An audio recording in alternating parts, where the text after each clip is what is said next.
Good morning students. समष्टि अर्थशास्त्र के बारे में चर्चा करेंगे हम लोग। समष्टि अर्थशास्त्र में हम बेसिक कुछ अवधारणाओं पर या कॉन्सेप्ट्स पर बात कर रहे थे। तो हमने पिछले लेक्चर में समष्टि और व्यष्टि दोनों के अंतर, दोनों के स्कोप और दोनों का विषय क्षेत्र, उस बारे में बात की। अब हम कुछ और बेसिक कॉन्सेप्ट्स के बारे में चर्चा करेंगे, क्योंकि देखिए जब आप समष्टि अर्थशास्त्र को पढ़ने वाले हैं तो पूरे जगह डिफरेंट तरह की टेक्निकल टर्म्स आएंगी। तो मैं चाहती हूँ कि हम वो जो टेक्निकल टर्म्स हैं या जो शब्दावली है उसको पहले पकड़ लें, क्योंकि अर्थशास्त्र की अपनी एक भाषा होती है और अर्थशास्त्र में भी माइक्रो इकोनॉमिक्स में कुछ कॉन्सेप्ट्स हैं, उसकी अपनी भाषा है। और इसी प्रकार से मैक्रो इकोनॉमिक्स में भी कुछ कॉन्सेप्ट्स हैं, उनकी भाषा है। तो मैं चाहती हूँ कि वो जो भाषा है, जो शब्दावली है, उसको आप पहले समझ लें।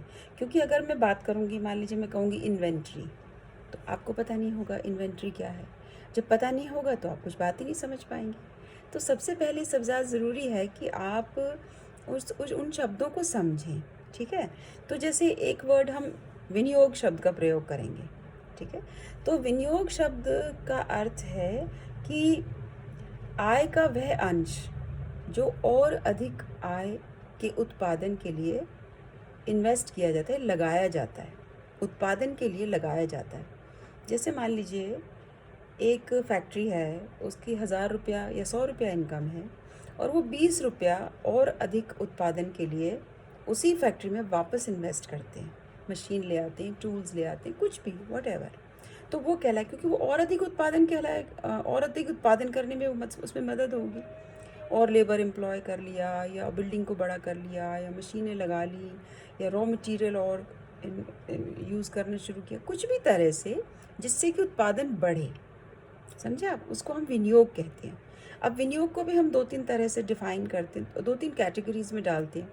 एक होता है फिक्स्ड इन्वेस्टमेंट, है ना, स्थिर विनियोग। जैसे कोई फर्म है, उसके पास 5 मशीनें हैं।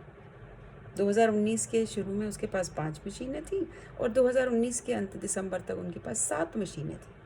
तो 2 मशीनें एक्स्ट्रा आई। जो 2 मशीनें एक्स्ट्रा आई वो हो गई उनकी फिक्स्ड इन्वेस्टमेंट, ठीक है, क्योंकि वो मशीनें अब काम करेंगी।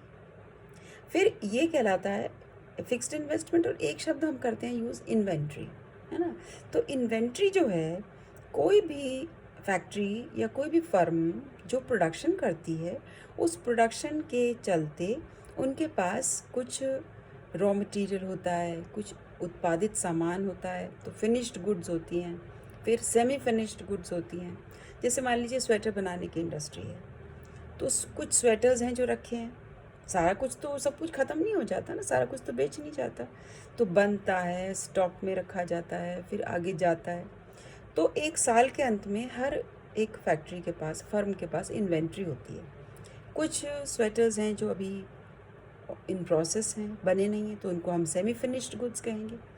फिर कुछ रॉ मटेरियल है, ऊन पड़ी है, तो उसको हम रॉ मटेरियल कहेंगे। तो ये सारा जो मिला करके जो टोटल बनेगा उसको हम इन्वेंट्री कहते हैं, ठीक है। तो अब इसको हम कहेंगे इन्वेंट्री इन्वेस्टमेंट, यानी जो इन्वेंट्री का जो स्टॉक है वो साल के अंत में कितना है, उसको हम इन्वेंट्री कहते हैं। और इन्वेंट्री की अपनी महत्व है, क्योंकि वो फर्म की अपनी वैल्यू है, ठीक है।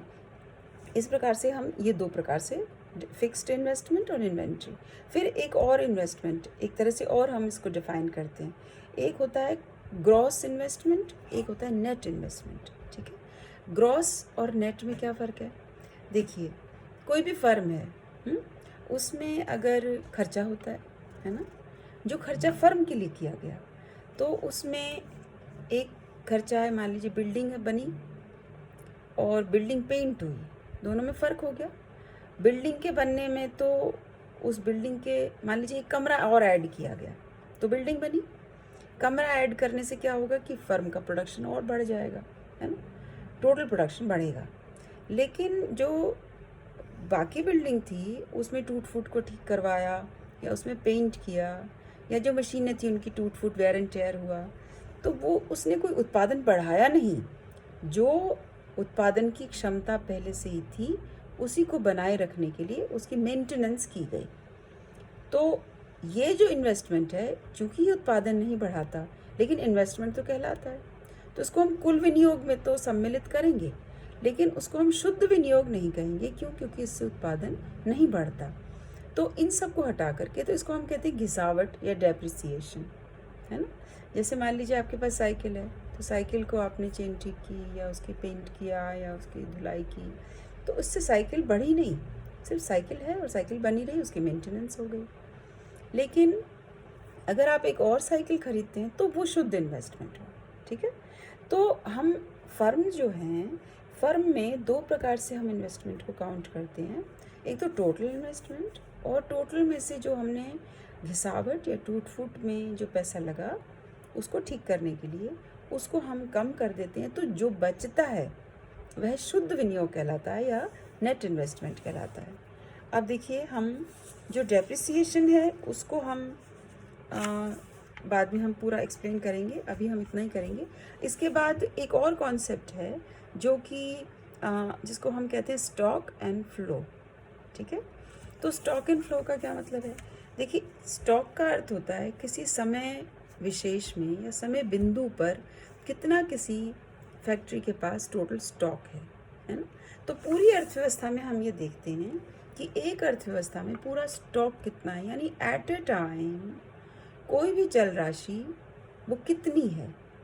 अगर हम जनसंख्या को देखें तो मान लीजिए मैं कहती हूँ कि हिंदुस्तान की जनसंख्या 130 करोड़ है, तो वो स्टॉक कहलाएगा, यानी टोटल जनसंख्या एट ए टाइम 2019 में हमने बात कर ली।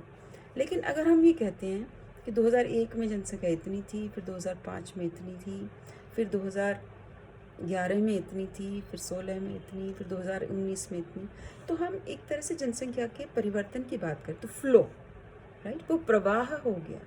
यानी हम बात तो जनसंख्या की कर रहे हैं, लेकिन हम जनसंख्या के प्रवाह की बात कर रहे हैं। प्रवाह यानी कि वो कितना बदलाव उसमें धीरे धीरे धीरे धीरे आया।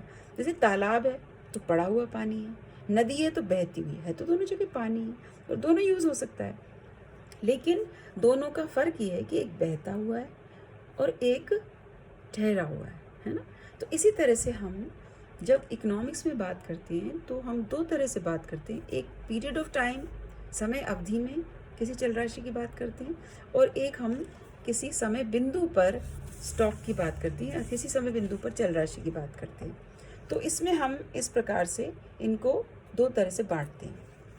फिर हम बात कर सकते हैं प्रावैगिकी अर्थशास्त्र और स्थैतिकी अर्थशास्त्र। तो प्रावैगिकी और स्थैतिकी, इन शब्दों का क्या अर्थ हुआ? स्थैतिकी का भी वही अर्थ है कि हम पूरे जो चेंजेस है, मान लीजिए डिमांड है, सप्लाई है, तो हम कहते हैं डिमांड और सप्लाई दोनों 2019 के दिसंबर में यहाँ पर कोइंसाइड बराबर हुई और इतनी कीमत तय हो गई। तो हमने जो पूरा का पूरा डिमांड और सप्लाई को स्टडी किया वो स्थैतिकी अर्थशास्त्र में स्थिर, ठीक है। यानी कि दिसंबर में मांग और सप्लाई दोनों इस पॉइंट पर एक हो गए और ये कीमत तय हो गई, राइट। तो ये कहलाएगा स्थैतिकी। लेकिन अगर हम ये कहती हूँ कि 2017 के दिसंबर में ये बिंदु था इसका इक्विलिब्रियम का, संतुलन का, 2018 के दिसंबर में ये मांग और सप्लाई यहाँ बराबर थी और 2019 में ये थी, तो तीन जगह से हमने चेंजेस की बात की, तो वो कहलाएगा प्रावैगिकी, ठीक है। यानी कि डिफरेंट परिवर्तनों पर हमने उसकी चर्चा की। तो हम अर्थशास्त्र में इस तरह से बात करते हैं कि स्थैतिकी अर्थशास्त्र और प्रावैगिकी अर्थशास्त्र, इस प्रकार से हम डिफरेंट कॉन्सेप्ट्स की बात करते हैं। अब अगला विषय पर हम चर्चा कल करेंगे। Thank you.